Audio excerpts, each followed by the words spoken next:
देवादिदेव 1008 आदिम तीर्थंकर श्री आदिनाथ भगवान की। दोनों हाथों को आकाश की ऊंचाई में प्रदान करते हुए पूरी चेतना के साथ अपनी उपस्थिति का एहसास प्रदान कीजिएगा।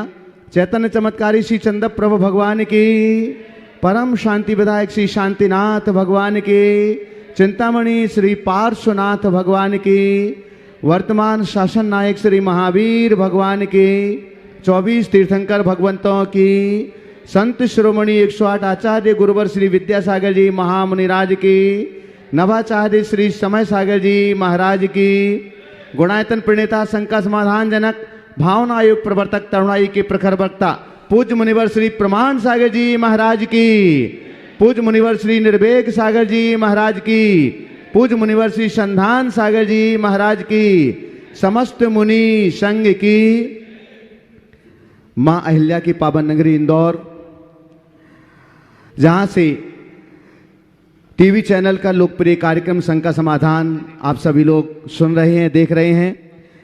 आचार्य श्री विद्यासागर सभागार मोहिता भवन से यहाँ पर उपस्थित आप सभी का देश और दुनिया में पारस चैनल, जिनवाणी चैनल, आदिनाथ चैनल और प्रामाणिक ऐप के माध्यम से इस शंका समाधान के लोकप्रिय कार्यक्रम को देखने वाले सभी शुभ श्रोताओं का धर्म प्रभावना समिति एवं सकल दिगंबर जैन समाज इंदौर हार्दिक हार्दिक स्वागत एवं अभिनंदन करती है।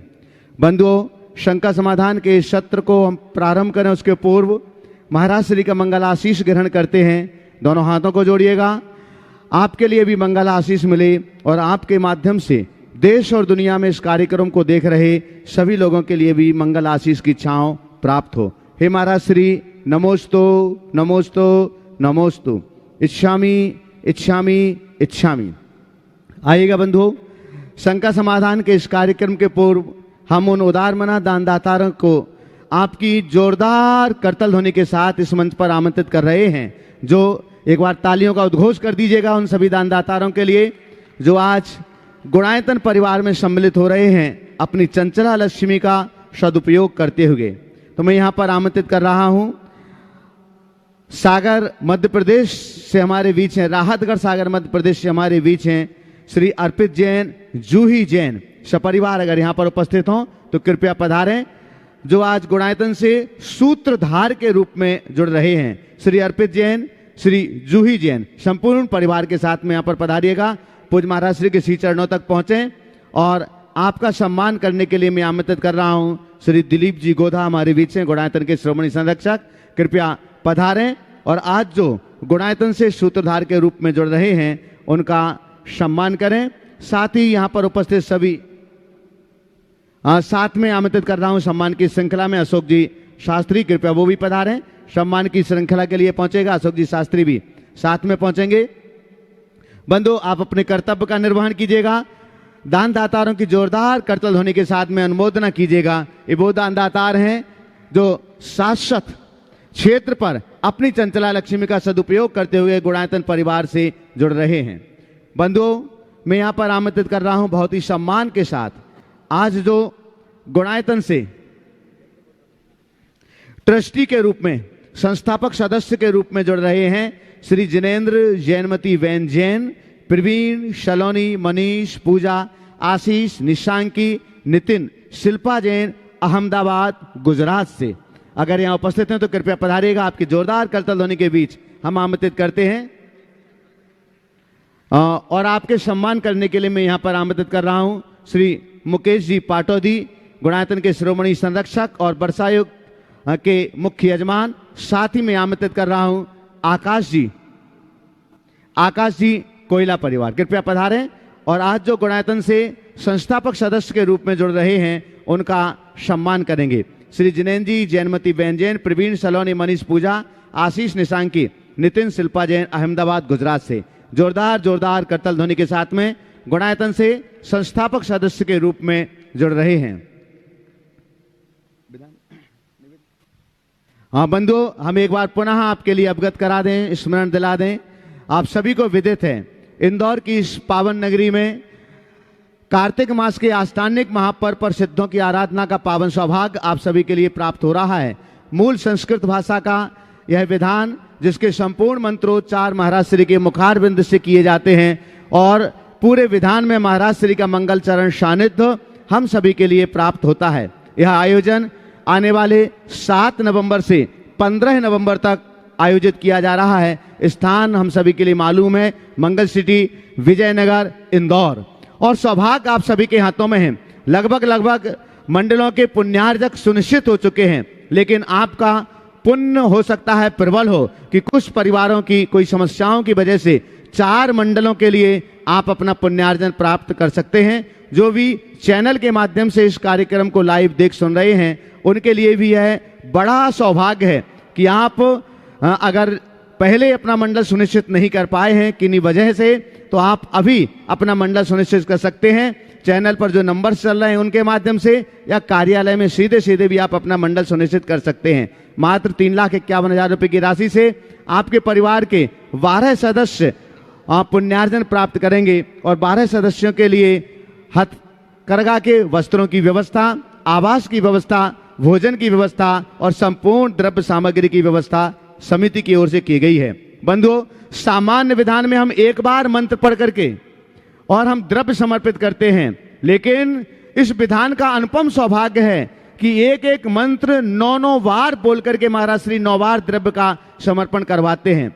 ये विधान सामान्य नहीं है, क्योंकि इस विधान के बाद एक इतिहास लिखा जाने वाला है, जो इंदौर नगर का तो गौरव बनेगा ही बनेगा, स्वर्णाक्षरों में लिखा जाएगा। लेकिन विदित इतिहास अभी तक विश्व में ऐसा कभी नहीं हुआ है कि सिद्धचक महामंडल विधान के बाद 108 मंडली जो सिद्धचक महामंडल विधान होने जा रहा है, उसके बाद 108 रथ यात्राएं।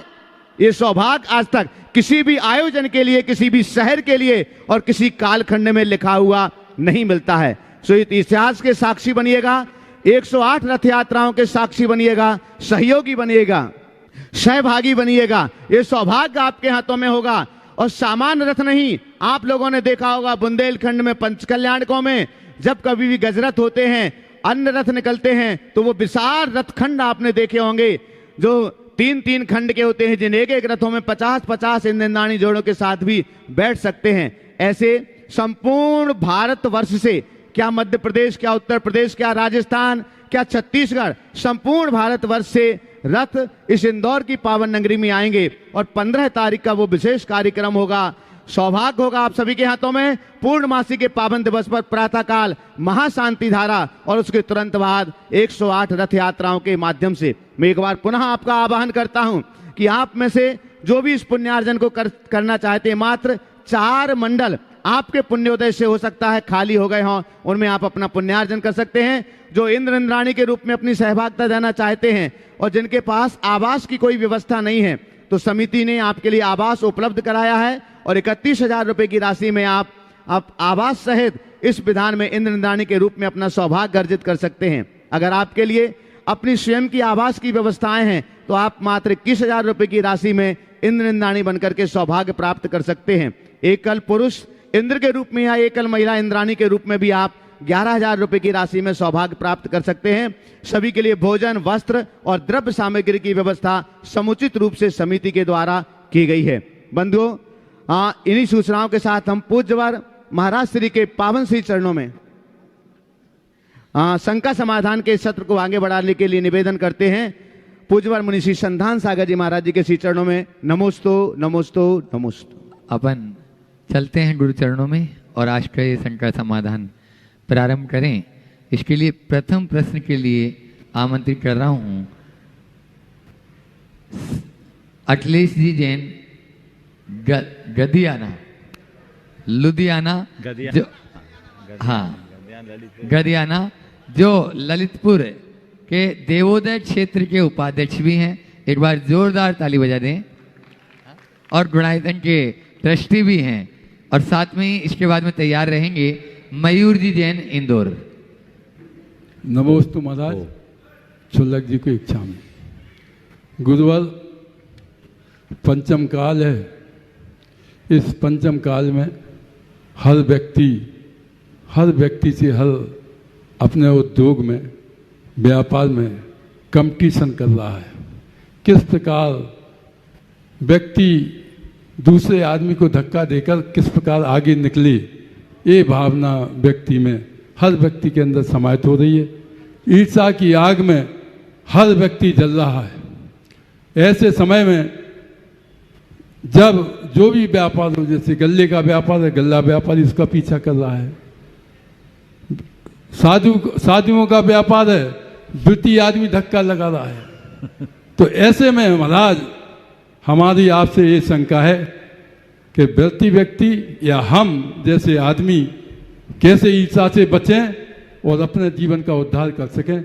नमोस्तु भगवान, नमोस्तु भगवान, नमोस्तु। बहुत ही महत्वपूर्ण सवाल आपने उठाया। ईर्ष्या मानव मन में पलने वाली एक ऐसी दुर्बलता है जो हमारे आंतरिक ऐश्वर्य को नष्ट कर डालती है।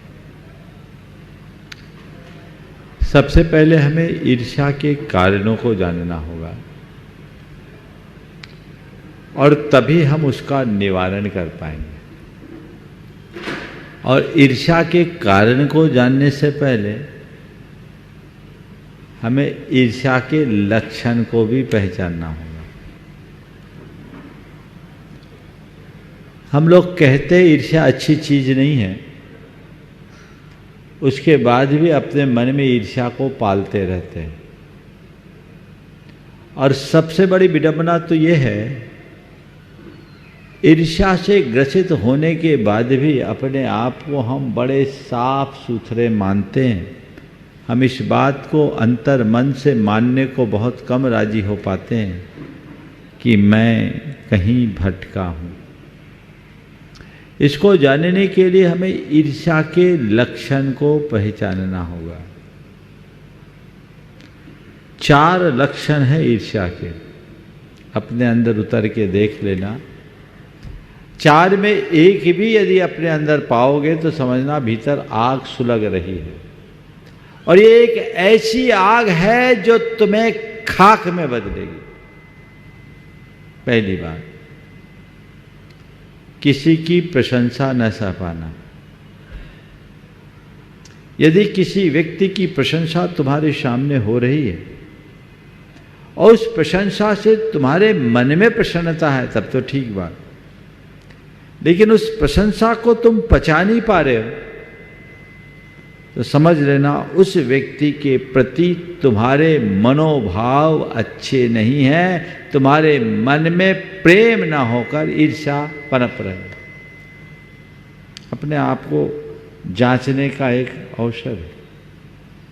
किसी की प्रगति न देख पाना। कोई आगे बढ़ रहा है, अपने बूते बढ़ रहा है, मेरा उससे कोई लेना देना नहीं है, फिर भी वो बढ़ रहा है और तुम परेशान हो। अरे वाह, वो तो आगे बढ़ गया, नंबर 2 का काम कर लिया, बहुत तिकड़मी है, ये कर लिया, वो कर लिया। किसी ने कोई उपलब्धि पाई, कोई प्रगति किया और उस प्रगति को देखकर तुम्हारे मन में हर्ष की जगह दुख प्रकट हो रहा है तो समझ लेना आपके मन में उस व्यक्ति के प्रति अच्छे भाव नहीं है।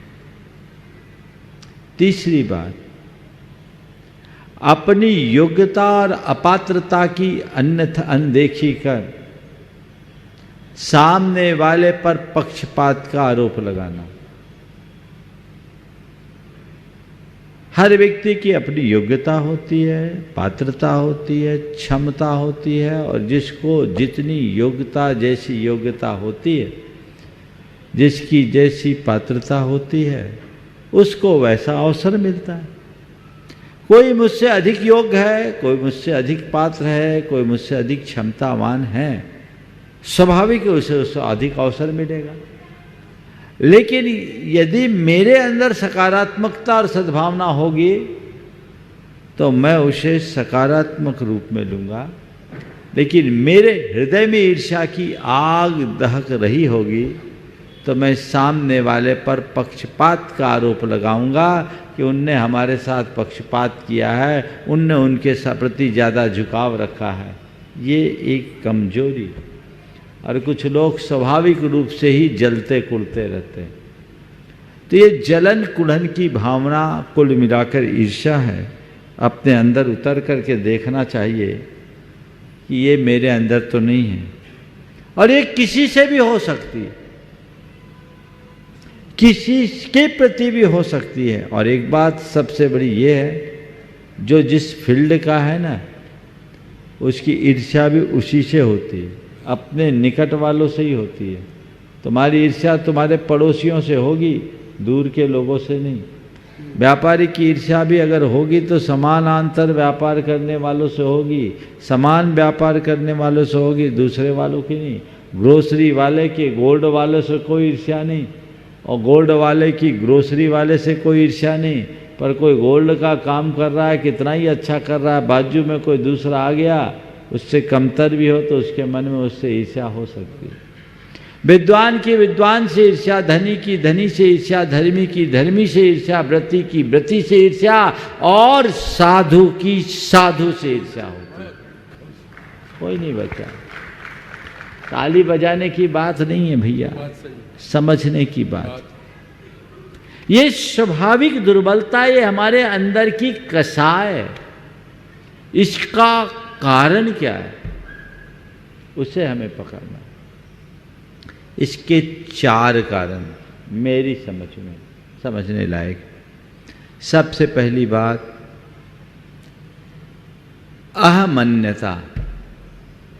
अहमन्यता मतलब बस अपने आप को बड़ा मानना, अहंकार प्रिय बनना, अपने आप को सर्वश्रेष्ठ बनाए रखने की जो मन की चाह है, अपने आप को श्रेष्ठ साबित करने की जो मनोवृत्ति है, यह अहमन्यता कहलाती है।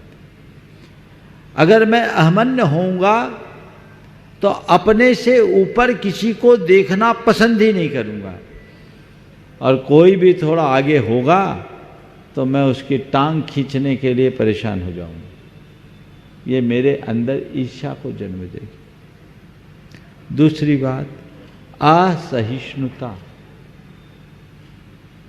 दूसरों के गुणों को न सह पाना, दूसरों की अच्छाई को स्वीकार न कर पाना, हमारे असहिष्णु मन का द्योतक है।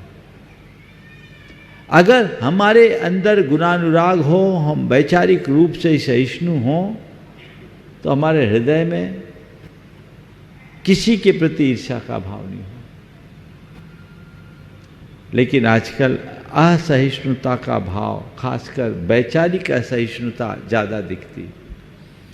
तीसरी बात है अनुदारता। हमारा मन उदार नहीं, बड़ा संकीर्ण होता है। हम अपने लिए सब चाहते पर किसी को कुछ देना नहीं चाहते, देना नहीं चाहते, इतनी बात तो ठीक है, किसी को कुछ पाता देखना नहीं चाहते। ये अनुदारता की वृत्ति हमें ईर्ष्यालु बनाती। और चौथी बात है ओछी मानसिकता, छोटी सोच। ईर्ष्या छोटी सोच से ग्रसित व्यक्ति के मन में ही होती। गुरुदेव ने एक बहुत अच्छा हाइकू लिखा, ईर्ष्या क्यों करूं, ईर्ष्या तो बड़ों से हो, छोटा क्यों बनूं। ईर्ष्या क्यों करूं, ईर्ष्या तो बड़ों से हो, छोटा क्यों बनूं। यानी यदि तुम किसी से ईर्ष्या कर रहे हो तो उसको अपने से बड़ा मान रहे हो, और सामने वाले को अपने से बड़ा मानना यानी खुद को छोटा महसूस करना। और ये जब हमको लगता है कि मैं छोटा हो गया, वो बड़ा हो गया, तो मन खोटा हो जाता है। क्या बढ़िया बात कही, ईर्ष्या क्यों करूं, ईर्ष्या तो बड़ों से हो, छोटा क्यों बनूं। वाकई में ऐसा व्यक्ति छोटा ही नहीं बनता, खोटा भी बन जाता। इसलिए इन कारणों का निवारण करना चाहिए। अब निवारण भी बता दूं तब तो ऑपरेशन पूरा होगा। असल तो निवारण ही है। सबसे पहली बात, गुणानुरागी दृष्टि। दूसरों के गुणों के प्रति अनुराग रखिए। दूसरी बात, प्रशंसा करने की आदत डालिए। कोई भी अच्छा काम करे तो उसकी प्रशंसा कीजिए, झूठी नहीं सच्ची। जब जरूरत हो तब, सामने वाले के मुंह पर ही नहीं, पीठ पर भी, पीठ पीछे भी। गुणानुरागी बने, प्रशंसा करने की आदत डाले। तीसरी बात, उदारता अपनाए, अपना हृदय विशाल करे। और चौथी बात, अपनी लाइन लंबी करने की कोशिश करे, दूसरे की लाइन छोटी करने की प्रयास करें। आजकल लोग अपनी लाइन को लंबी करने के लिए तो ताकत नहीं लगाते, दूसरों की लाइन काटने में सारी शक्ति गंवा देते हैं।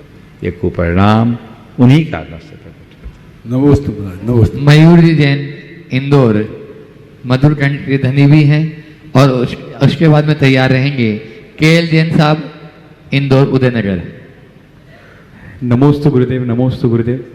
गुरुदेव, प्रश्न है मन में कि 4 महीने चातुर्मास होने वाला है, लेकिन आप में ऐसा क्या जादू है कि चाहे वो सुबह के प्रवचन का समय होने वाला होता है तो मन में एक हलचल मचने लग जाती है और शाम को 5:30 बजते से ही मन में हलचल मचने लग जाती है और आपका चेहरा सामने आने लग जाता है, वो पूरा इंदौर आपके चरणों में आता है। ऐसा क्या जादू कर दिया आपने गुरुदेव इंदौर पर, ये जानना चाहता हूँ। ये तो तुम पूछो, मैं तो कोई जादू टोना जानता नहीं और न जादू टोना पर पसंद करता हूँ। पर फिर भी तुम लोगों के ऊपर कोई जादू चढ़ गया है तो मैं चाहता हूँ ये जादू बना रहे। जय हो जय। लेकिन इस जादू का कमाल तो तब होगा जब तुम में कोई जादुई परिवर्तन हो। जादुई परिवर्तन होना चाहिए। एक बात सदैव ध्यान रखो, प्रभावित होना बहुत अच्छी बात है पर पर्याप्त नहीं। प्रभावित होने से भी अच्छी बात परिवर्तित होना है। तुम्हारे मन में कितना आकर्षण हुआ, आकर्षण उत्पन्न होना भी एक बहुत बड़ी बात है, हर किसी में नहीं होता। तो आकर्षण हुआ ये उतना महत्वपूर्ण नहीं कि तुम कितने आकर्षित हुए, महत्वपूर्ण ये है कि तुम कितने परिवर्तित हुए। कहीं ये आकर्षण 4 दिन का आकर्षण न बने, ये आकर्षण एक ऐसे अनुराग में परिवर्तित हो जाए जो तुम्हारे जीवन में आमूल चूल परिवर्तन घटित कर सके, तो वही सार्थक उपलब्धि होगी। बहुत बहुत केएल जैन शशि प्रभा जी जैन इंदौर उदयनगर, उसके बाद अन्वेषा जैन बीना तैयार रहे। नमोस्तु गुरुवर, नमोस्तु। इच्छामि महाराज जी, इच्छामि। हे गुरुवर, विवाद की स्थिति में जब एक व्यक्ति सामने वाले व्यक्ति पर घात करता है तब सामने वाला व्यक्ति भी विरोधी हिंसा में प्रतिघात करता है और दोनों ही व्यक्ति अपने आप को सही मानते हुए घात प्रतिघात करते हैं, तब क्या विरोधी हिंसा में सकारात्मक सोच विरोधी हिंसा का स्थान ले सकती है? देखिए, ये सब परिस्थितियों पर निर्भर करती है, किस परिस्थिति में किसके साथ क्या किया जाए। सामान्य परिस्थितियों में चीज़ों को यथासंभव टालने का प्रयास करना चाहिए। घात प्रतिघात, आरोप प्रत्यारोप से बचना चाहिए। विरोधी हिंसा क्षम्य है, स्वीकार्य भी है, लेकिन तब जब उसके अलावा कोई रास्ता ना हो। छोटी छोटी बातों का प्रतिवाद करना विरोधी हिंसा का रूप नहीं है, अन्यथा पूरा जीवन झगड़े में निपट जाएगा।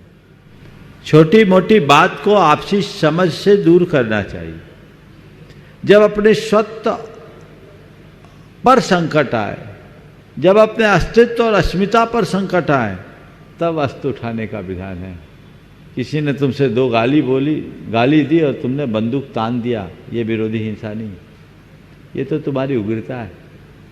किसी ने कुछ तो अनुचित बोल भी दिया तो तुम्हारे अंदर इतनी सामर्थ्य होनी चाहिए कि उसकी बात को अनसुना कर सकें और अपने उदारता का परिचय देते हुए उसे क्षमा कर दें। अस्त्र तब उठाओ, हिंसा का मार्ग तब अपनाओ जब कोई बड़ा संकट हो जिससे व्यक्ति और समाज को ज़्यादा नुकसान होता हो। छोटी मोटी बातों को बचाना चाहिए। नमोस्तु गुरु, नमोस्तु, नमोस्तु। अन्वेषा जैन बीना और उसके बाद में सुरेश जी दोषी जयपुर ICICI बैंक से हैं आप, और अशोक जी दोषी, विनोद जी दोषी के परिजन हैं, आप उनके साथ में रहेंगे।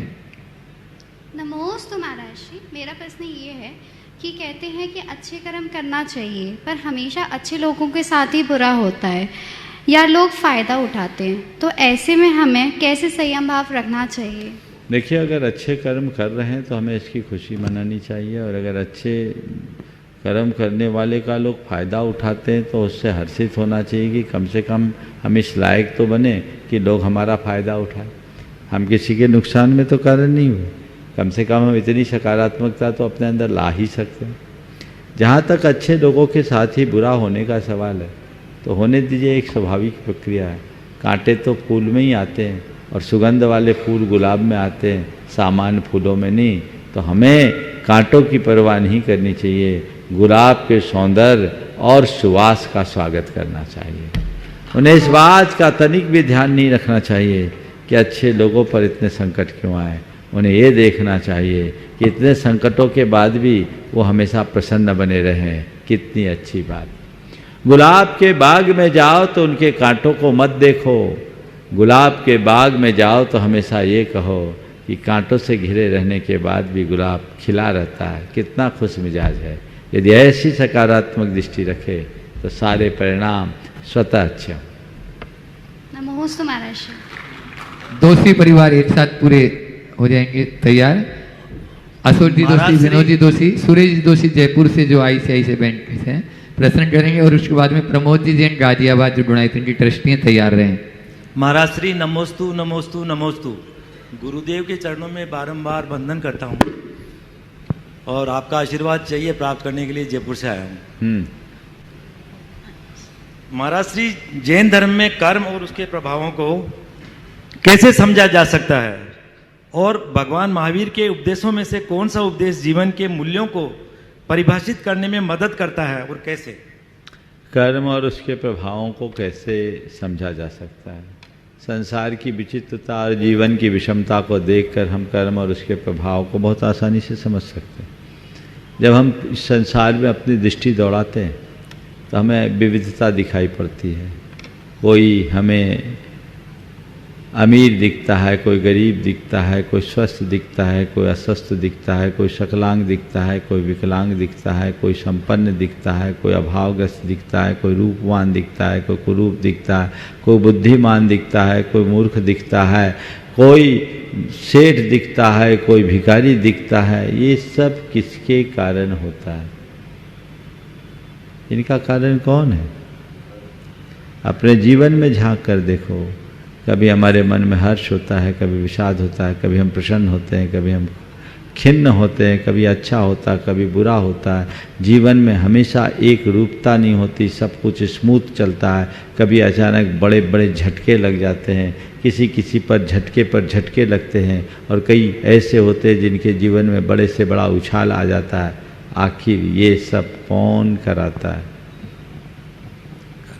एक वाक्य मैं कहूँ तो कह सकता हूँ, जगत की विविधता और जीवन की विषमता ही कर्म के अस्तित्व को प्रकट करती।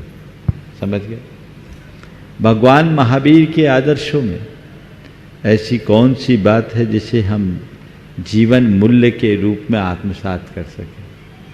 भगवान महावीर के उपदेशों में जो भी बातें हैं सब जीवन मूल्य परक है। चाहे वो अहिंसा की बात हो, चाहे अपरिग्रह की बात हो, चाहे सत्य, चौर और ब्रह्मचर्य की बात, ये उदात्त जीवन मूल्य।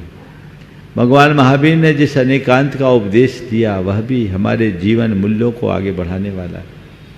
अगर भगवान महावीर के अस्तित्व को, उपदेशों को हम अगर एकदम से कंक्लूड कर दें तो मैं आज के संदर्भ में एक ही सूत्र वाक्य को कहना चाहूँगा, जियो और जीने दो का उद्घोष ही सारे जगत के लिए सबसे बड़ा जीवन मूल्य। इससे बड़ा जीवन मूल्य क्या होगा? हम उसे आत्मसात करें और जीवन को आगे। प्रमोद जी जैन गाजियाबाद जो गुणायतन के ट्रस्टी हैं, और तैयार रहेंगे मनीष जी जैन अहमदाबाद गुणायतन ट्रस्टी। चरणों में नमोस्तु। शुक्ला जी के चरणों में इच्छा में महाराज श्री, हम शाश्वत आत्मा कालातीत एवं क्षेत्रातीत हैं, तो हम पर क्षेत्र एवं काल का प्रभाव कैसे हो सकता है? बिल्कुल ठीक कह रहे। हम कालातीत है, क्षेत्रातीत है, हम पर क्षेत्र और काल का प्रभाव बिल्कुल नहीं पड़ना चाहिए, और पड़ता भी नहीं है, और पड़ता भी दूसरा पड़ता भी नहीं है और पड़ता भी है। क्या पड़ता है और क्या पड़ता नहीं है महाराज, ये तो आप उल्टी बात पढ़ा रहे। समझिए, क्षेत्र काल का प्रभाव पड़ता है और क्षेत्र काल का प्रभाव नहीं पड़ता, ये क्या है? अगर हम आत्मा के वास्तविक स्वरूप को देखें, उसके तात्विक रूप को देखें, तो हमारी आत्मा अजर अमर अविनाशी है। कोई भी परिनिमित्त उसमें रत्ती भर भी रंच मात्र भी फेर बदल नहीं कर सकता, इधर से उधर नहीं हो सकता। आत्मा का एक प्रदेश भी इधर से उधर नहीं हो सकता, ये शाश्वत सिद्धांत है। लेकिन हाँ, द्रव्य क्षेत्र काल भाव बाहरी निमित्त बन सकता है। जैसे अभी आप मुझसे सवाल कर रहे हो, क्यों कर रहे हो? बोलो, आपने सवाल क्यों किया? जानकारी के लिए, हाँ, इसको जानने के लिए, समझने के लिए। तो मैं आपको समझा सकता हूं क्या? मैं आपको तभी समझा पाऊंगा जब आप पर मेरा प्रभाव पड़ेगा। मेरा प्रभाव पड़े बिना आप समझोगे कैसे? नहीं ना। और आपकी बात को समझे बिना मैं आपको समझाऊंगा कैसे? तो अभी तो मैंने कह दिया कि कोई किसी को प्रभावित कर नहीं सकता, कोई किसी से प्रभावित हो नहीं सकता। फिर भी मैं प्रभावित हो भी रहा हूं और प्रभावित कर भी रहा हूं। ये क्या खेल है? बस यही समझना है। तात्विक रूप से ना कोई प्रभावित होता है ना प्रभावित होकर सकता है, लेकिन निमित्त नैमित्तिक संबंध होता है। एक दूसरे के परिणमन में निमित्त बना जा सकता है। मैं आपको समझाने में निमित्त मात्र हूं। मैं कितना भी प्रयास करूंगा, आप समझोगे अपनी योग्यता से ही। श्रद्धा होगी तो सही समझोगे, और दिमाग में उल्टी बात बैठी होगी तो हमारी बात की उल्टी व्याख्या कर लोगे। कई ऐसे लोग होते हैं जो हम लोगों की बातों को भी उल्टी व्याख्या कर देते। तो ये क्या है? समझाया सबको जाता है, पर समझने वाला अपनी अपनी योग्यता से ही समझ पाता है। समझ गए? तो इसलिए क्षेत्र काल निमित्त है। द्रव्य क्षेत्र काल भाव चारों निमित्त हैं। निमित्त बाहरी माध्यम है, पर निमित्त से मजबूत उपादान होता है। यदि हमारा उपादान मजबूत है तो क्षेत्र काल की सीमाएं हमें ज़्यादा विचलित नहीं कर सकती। नहीं। प्रमोद जी जैन बिलासपुर, और उसके बाद में तैयार रहेंगे अर्पित जी जैन मुंबई, सूत्रधार गुणायतन। प्रमोद है सवाल?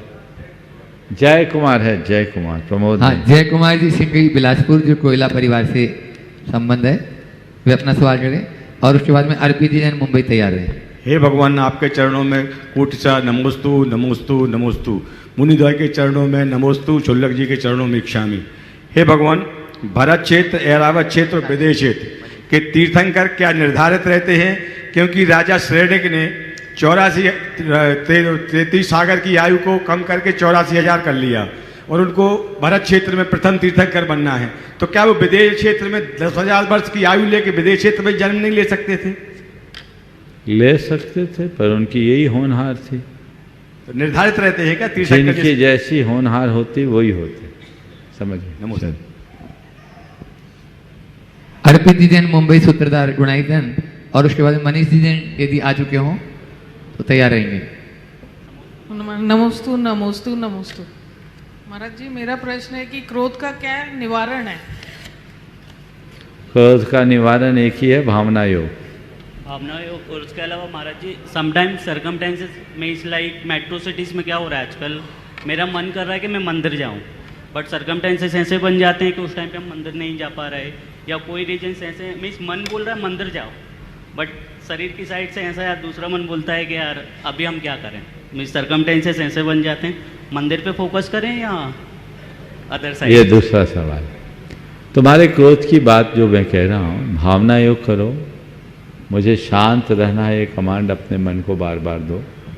क्रोध पर मैंने अनेक प्रवचन भी दिए हैं, आप उनको सुन लो, क्योंकि अगर मैं विस्तार करूंगा तो बाकी लोगों को क्रोध आ जाएगा आप पर, और आप लोगों के अनावश्यक क्रोध का शिकार न बने, इसलिए मैं बहुत संक्षेप में इसका उत्तर दे रहा हूँ। जब हमारे सामने सर्कमस्टांसेस अलग हो और इच्छा अलग हो, उस समय क्या करें? अपनी प्रायोरिटी के अनुसार काम करें, और मैं कहूँगा अपने मौलिक धार्मिक कर्तव्यों को सर्वोच्च प्राथमिकता दें, उन्हें किसी अर्थ में गौण ना करें। ओम मनीष। नमस्ते महाराज जी। मनीष जी जैन अहमदाबाद गुणायतन ट्रस्टी, और उसके बाद में तैयार रहेंगे संजय सीमाजी मोदी जी ने आज नवदावर्ती गुरुवर के आहार का सौभाग्य प्राप्त हुआ। नमस्ते महाराज जी। नमस्ते नमस्ते नमस्ते महाराज जी। मेरा प्रश्न ये था कि मेरा पुत्र सभी कार्य लेफ्ट हैंड से करता है। हाँ?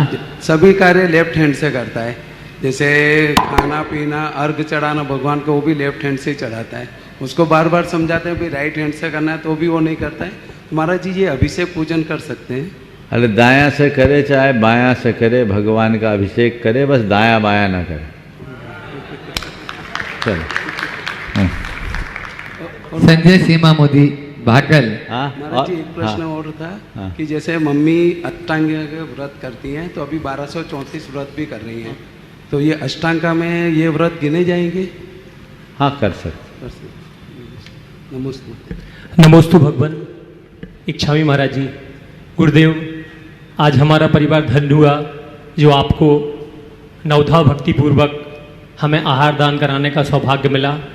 हम आपसे समाधि मरण तक आशीर्वाद और यही अनुकंपा चाहते हैं। नमोस्तु भगवान।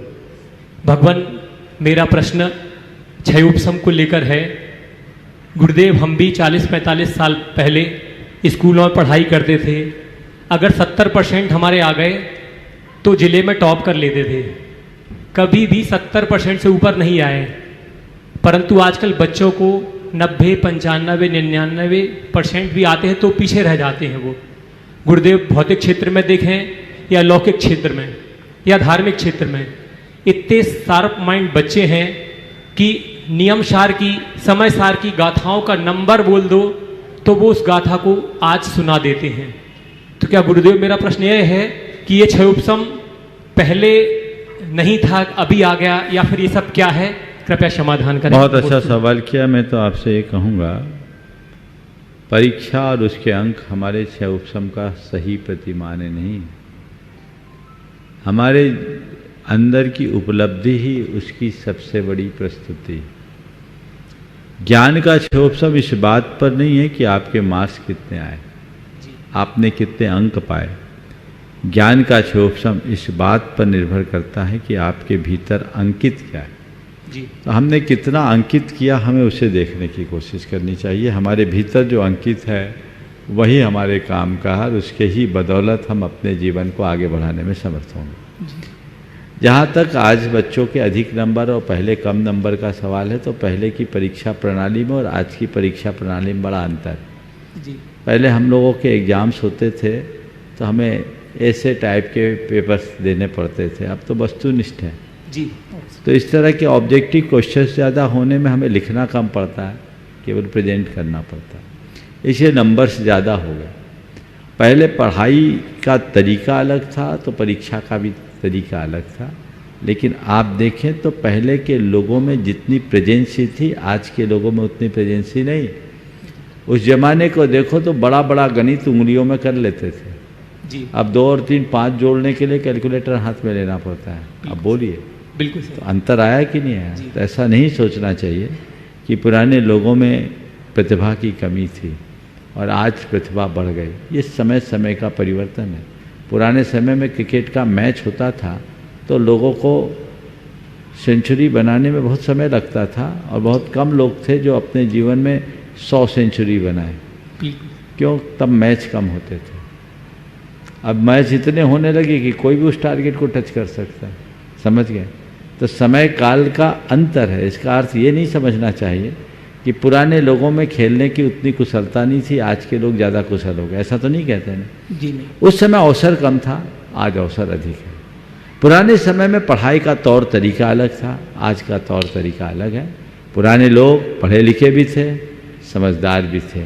कदाचित पढ़े लिखे कम, समझदार ज़्यादा थे। आज के लोग पढ़ लिख गए हैं ज़्यादा, समझदारी में कमी आ गई, ऐसा समझना चाहिए। गुरुदेव, हमारे इस हारदान के पुण्य की अनुमोदना करते हुए बेटी दामान सौम्या सत्यम जैन सागर ने भी आपके श्री चरणों में अनंत बार नमस्तु निवेदित किया। आज एक मिनट, मैं देख रहा हूँ हमारी इस सभा में डॉक्टर PN जैन उपस्थित हो जाए, सपत्नीक सपरिवार सामने आ जाइए। आज ये हमारे समाज की एक बड़ी विभूति जो टाटा मेमोरियल मुंबई में अपनी सेवाएं देते रहे हैं और देश भर से कोई भी कैंसर का पीड़ित व्यक्ति जाए और डॉक्टर साहब के पास उसकी सूचना भर पहुंच जाए, ये तन मन धन से उसके लिए समर्पित हो जाते हैं और उसको उत्तम से उत्तम चिकित्सा प्रदान करते हैं। एक बहुत बड़े चिकित्सक होने के साथ साथ ये बड़े धर्मानुरागी हैं, हमेशा हम लोगों के पास आते रहते, जब भी इनको अवसर मिलता है परिवार के साथ आते हैं, आज आए हैं। मैं चाहूँगा ये सवाल तो करे, धर्म भावना समिति इस पूरे परिवार का जोरदार अभिनंदन करे। हमें ऐसे लोगों को पाकर हर्षित होना चाहिए। बहुत कम लोग होते हैं जो इस क्षेत्र में जाने के बाद भी लोगों के लिए इतनी सहायता उपलब्ध कराते हैं। अपना 100 काम छोड़कर किसी के प्रति भी यदि ऐसी कोई बात होती है, एक समाचार भर मिल जाए, ये सब समय निकाल करके काम करते हैं और लोगों को मदद दिलाते हैं। जोरदार अभिनंदन। डॉक्टर PN जैन साहब का सम्मान हो रहा है। धर्म प्रवाहना समिति द्वारा भी अपना प्रश्न भी गुरु चरणों में रखें और उसके बाद में हाँ, जो गुणायतन के आप ट्रस्टी भी हैं, शेफाली जैन USA शिरोमणि संरक्षक तैयार रहेंगे इसके बाद में। अभी पहले डॉक्टर साहब अपना प्रश्न रखेंगे। महाराज जी को नमोस्तु नमोस्तु नमोस्तु। मैं अभी कल ही खजुराहो गया था और आचार्य समय सागर जी महाराज के सामने भी एक कैंसर की समस्या मैंने सामने रखी कि बुंदेलखंड में बहुत सारे जैन लोगों को कैंसर हो रहा है और करीब 100 पेशेंट पर साल के हमारे पास आते हैं। तो भाग्योदय तीर्थ भी एक बड़ा अस्पताल है, 350 बिस्तर का अस्पताल है, उसमें क्यों ना एक कैंसर की थोड़ी प्रकोष्ठ खोली जाए, तो उसमें कम से कम डायग्नोसिस और कुछ कीमोथेरेपी, एक रेडियोथेरेपी की मशीन 10 करोड़ की लगाई जाए, तो बहुत सारे लोग उसमें वहीं के वहीं, जो 200 किलोमीटर में कोई कैंसर का हॉस्पिटल नहीं है सागर के आसपास, तो वहाँ हो जाए तो कम से कम थोड़ी उनको, क्योंकि वो सब जनरली वहाँ पे लोग जितने भी हैं संयमी हैं, व्रती हैं। जब वो बम्बई आते हैं तो वहाँ कोई जैन धर्मशाला, दिगंबर जैन धर्मशाला कोई होती नहीं, तो उनका सब व्रत मारा जाता है। उनको कुएं का पानी भी नहीं मिलता। वो हमसे पूछते हैं कुएं का पानी कहाँ मिलेगा, तो मैं अब ट्रीटमेंट की तरफ देख सकूं कि या कुएं के पानी की तरफ देखूं। तो ये सब बड़ी समस्याएं हैं। तो या तो एक 8-10 कमरे की भी अगर धर्मशाला बन जाए बम्बई में, क्योंकि श्वेतांबर धर्मशालाएं तो हैं, बस दिगंबर की कोई धर्मशाला नहीं कैंसर के लिए, तो एक इसकी कुछ हो जाए और के सागर में कुछ हो जाए। बहुत सुंदर, आपने प्रस्ताव बहुत उत्तम दिया है, लेकिन आपकी जानकारी के लिए कह दूँ, सागर में हो तो इससे अच्छी बात क्या है। और आपने महाराज जी से निवेदन किया, उनने आपकी बात पर ध्यान दिया ही होगा। निश्चित इस बात पर विचार करना चाहिए। वहाँ सुधा सागर जी महाराज हैं, उनके संज्ञान में भी ये बात, मैंने परसों बोला था। बहुत सुंदर। तो अगर वो उन लोगों के संज्ञान में बात आ जाए तो इससे अच्छी बात क्या। लेकिन आपके लिए मैं एक खुशखबरी देना चाहता हूँ। यहाँ पर एक उम्मीद करके एक संस्था चालू हुई है, जिसमें हमारे 2 जैन दिगंबर जैन चिकित्सक हैं, डॉक्टर सचिन और एक और नाम है, नाम मैं भूल रहा हूँ, जो दोनों ऑन्कोलॉजिस्ट है। वो एक अच्छा अस्पताल कैंसर का यहाँ खोल रहे हैं और उम्मीद है 3 से 4 महीने में वो चालू हो जाए। बहुत अच्छी बात है, बहुत। और उन्होंने यहाँ बॉम्बे हॉस्पिटल के पास ही, वो लोग मेरे पास कुछ दिन पहले आए थे, बहुत अच्छे तरीके से वो काम कर रहे हैं। और बॉम्बे हॉस्पिटल के पास 10,000 स्क्वायर फुट की उनकी जगह है, उसको लगभग पूरा कंस्ट्रक्शन कर लिया है और मशीनें भी बहुत आ गई। एक बड़ी मशीन उनके पास आनी है, वो ये काम कर रहे हैं और खुद चिकित्सक है, खुद ऑन्कोलॉजिस्ट है और बहुत अच्छा कार्य कर रहे हैं। मैं समझता हूँ अगर इंदौर भी इसका एक बड़ा केंद्र बन जाए तो लोगों को बहुत लाभ मिल सकता है, क्योंकि इंदौर जैन समाज के लिए बहुत अनुकूल है और मध्य प्रदेश के केंद्र में है, इसलिए कोई दिक्कत नहीं। यहाँ संसाधन भी है, चिकित्सा का ये बड़ा हब है। सागर जैसे छोटे जगह में तो बहुत सारी चुनौतियाँ आ सकती है, हो सकता है वहाँ अच्छे चिकित्सक सुलभ ना हो, लेकिन अगर हो तो इससे अच्छी बात कोई नहीं है। लेकिन मैं आपके माध्यम से सूचना सब लोगों तक पहुँचाना चाहता हूँ कि उम्मीद से हमें उम्मीद रखनी चाहिए। उन्हें नाम में उम्मीद रखा है, मेरे पास आए थे, काफ़ी कुछ बातचीत भी उनसे हुई है और मैं चाहता हूँ कि जल्दी से जल्दी उसका श्री गणेश हो और लोग लाभान्वित। नमस्ते नमस्ते। शेफाली जी जैन यूएसए, शिरोमणि संरक्षक गुणायतन, और उसके बाद में सद्भावना ट्रस्ट के आज यहाँ पर कार्यकर्ता उपस्थित हैं, वे लोग अपना प्रश्न करेंगे। निर्मल जी पाटोदी जी की जैन साहब, इंदौर। परम पूज्य आराध्य मुनि श्री प्रमाण सागर जी महाराज के श्री चरणों में अनंतानंद पार नमोस्तु नमोस्तु नमोस्तु। श्री सिद्धांत सागर जी महाराज के श्री चरणों में नमोस्तु। इच्छामी स्वामी। महाराज श्री एक अनाउंसमेंट है, दीपावली के शुभ अवसर पर एनआरआई प्रामाणिक पाठशाला अहिंसक दिवाली मनाओ और ज्ञान बढ़ाओ प्रतियोगिता आयोजित कर रही है। इसमें कई कॉम्पिटिशन्स हम लेकर आ रहे हैं आप लोगों के लिए, तो आप लोग इसमें ज़रूर से पार्टिसिपेट कीजिएगा। ध्यान से सुनिए। ज्ञान बढ़ाओ प्रतियोगिता में भाग लेने के लिए सभी को फॉर्म में दी गई भगवान महावीर के जीवन परिचय के PDF पढ़कर 100 प्रश्नों के उत्तर गूगल फॉर्म के माध्यम से प्रस्तुत करने होंगे। इस प्रक्रिया के द्वारा महावीर स्वामी के जीवन के बारे में महत्वपूर्ण जानकारी प्राप्त की जा सकेगी। उच्चतम अंक प्राप्त करने वाले प्रतियोगियों को प्राइजेस दिए जाएंगे। अहिंसक दिवाली प्रतियोगिता के 2 भाग हैं। घर की सजावट। प्रतियोगियों को अहिंसक इको फ्रेंडली सामग्री का उपयोग करके अपने घर की सजावट करनी होगी, जैसे कि खड़ी गेरू के से मांडना बनाना, रंगोली डालना अहिंसक पदार्थों से, या फिर प्लास्टिक का उपयोग बिना प्लास्टिक का उपयोग करे हुए बंधनवार बनाना। सजावट के बाद सजावट का एक फ़ोटो कोलाज बनाकर गूगल फॉर्म में सबमिट करना है आप लोगों को। इसके साथ हम दिवाली को हेल्दी तरीके से भी मनाएं। इस दिवाली में सभी व्यंजन घर में बनाएं, लेकिन बिना गेहूं के आटे के, है ना, और कोकोनट शुगर, घी और ऑर्गेनिक कोल्ड प्रेस नारियल तेल का उपयोग करेंगे। व्यंजनों के फ़ोटो भी गूगल फॉर्म पर साझा करें। अधिकतम व्यंजन बनाने वालों को पुरस्कार प्राप्त होंगे। क्या आप सभी एक अहिंसक और हेल्दी दिवाली मनाने के लिए तैयार हैं? दिवाली पर हम सभी भगवान महावीर का निर्वाण दिवस मनाते हैं, जिन्होंने हमें अहिंसा का महत्वपूर्ण संदेश दिया। इस अवसर पर हम संकल्प लें कि इस वर्ष हम पटाखे नहीं चलाएंगे। कृपया गूगल फॉर्म के माध्यम से अपना नाम और फ़ोन नंबर भेजें और आपको एक सर्टिफिकेट प्रदान किया जाएगा। इस दिवाली को सार्थक और उल्लासपूर्ण बनाने के लिए हमारे साथ जुड़ें। ये सारे फॉर्म कल से प्रामाणिक ऐप और वेबसाइट पर उपलब्ध होंगे। ये प्रतियोगिता 6 से 12 वर्ष, 12 से 18 वर्ष, 18 साल से बड़े लोगों में विभाजित की गई है।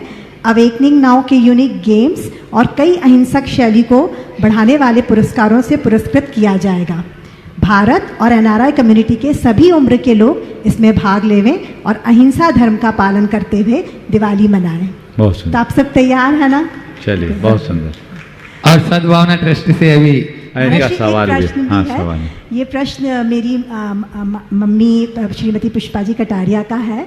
एक बार महाराज श्री आपने बताया था कि हाथी की इमेजेस और ऐसी जो इमेजेस होती हैं, जो ये स्टैच्यूज़ होते हैं, उस पे दीपक इत्यादि नहीं बनाए हुए होने चाहिए।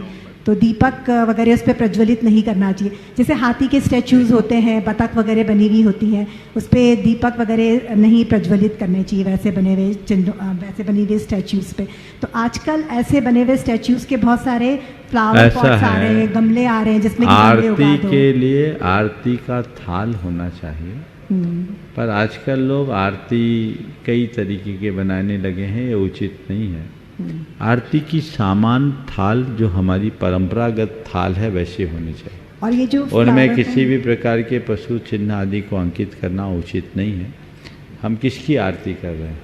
हाथी पर थाल रख के आरती कर रहे तो हाथी भगवान की आरती उतार रहा है कि आप उतार रहे हैं? ये उचित नहीं।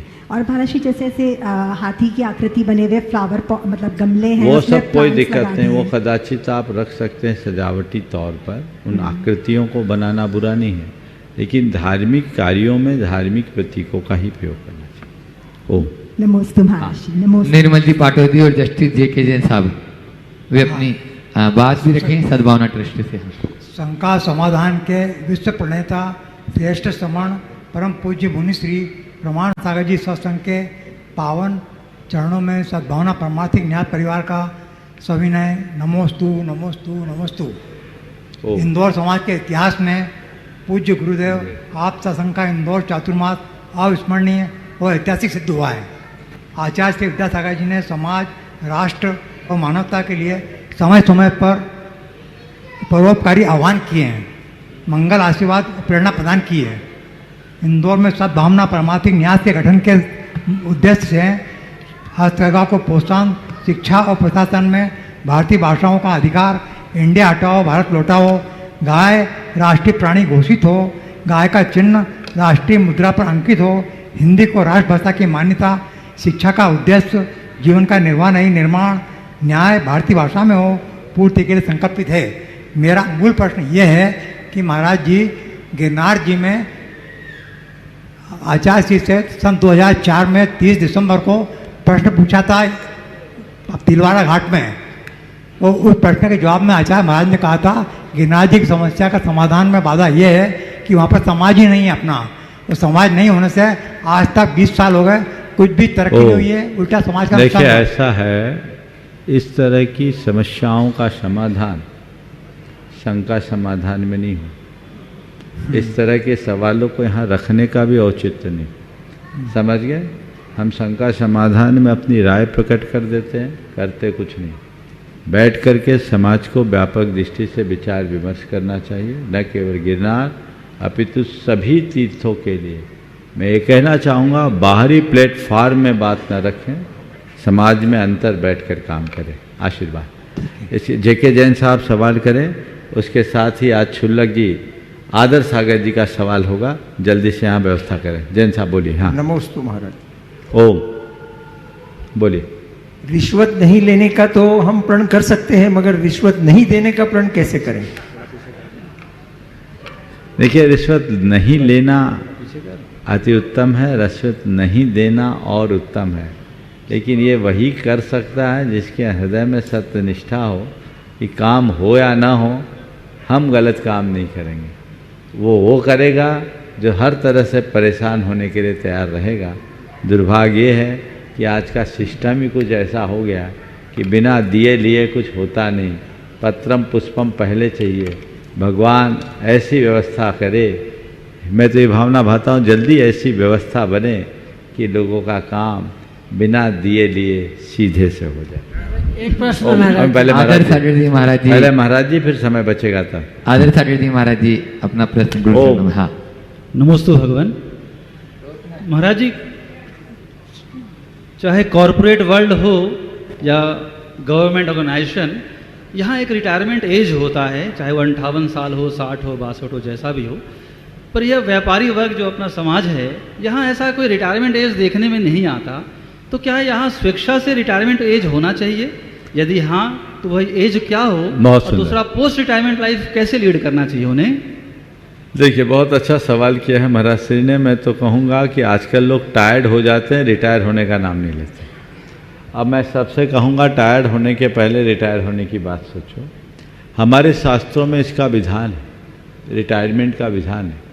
4 आश्रमों की व्यवस्था में ब्रह्मचर्य आश्रम, गृहस्थ आश्रम के बाद वानप्रस्थी और संन्यास आश्रम की बात। गार्हस्थ्यिक जिम्मेदारियों की पूर्णता होने के बाद व्यक्ति को वानप्रस्थी होना चाहिए।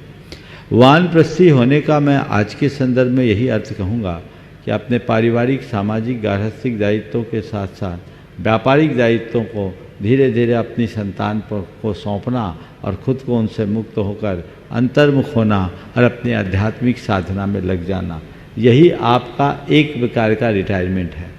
तो अपने जीवन की एक अवस्था को पूरी करने के बाद संतान को बड़े करो, उन्हें अपने पैरों पर खड़ा करो और खड़ा करने के उपरांत आपकी जिम्मेदारी है कि आप अपने रास्ते पर चलो। गुरुदेव का एक बहुत अच्छा हाइकू है, दादा बने हो दादागिरी ना करो, दायित्व पालो। दादा बने हो दादागिरी ना करो, दायित्व पालो। बहुत गहरा संदेश है इसमें कि अगर तुम दादा बन गए तब घर में ज़्यादा दादागिरी ना करो, दायित्व पालो, खुद का दायित्व, अपने आत्मा के कल्याण का दायित्व पालो। ये भी एक अर्थ है। तो आध्यात्मिक मोड़ आना चाहिए। संतान अगर सुयोग्य हो गई, हमने एक कहावत सुनी थी कि जिस दिन बाप के पैर के जूते बच्चों के पैर में आ जाए, उसी दिन बाप अपना रास्ता अलग अपनाना शुरू कर दे और जिम्मेदारी अपने अंतर्मुखी बना ले। यदि ऐसा कर ले तो मैं इसे एक पोस्ट रिटायरमेंट के रूप में लेता हूँ। बहुत अच्छा सवाल किया, समय थोड़ा कम मिला, लेकिन इस पर व्यापक विमर्श की आवश्यकता है, इस पर गंभीरता से विचार करने की ज़रूरत है। यहीं पर विराम। बोलिए परम पूज्य आचार्य गुरुवर श्री विद्यासागर जी महाराज।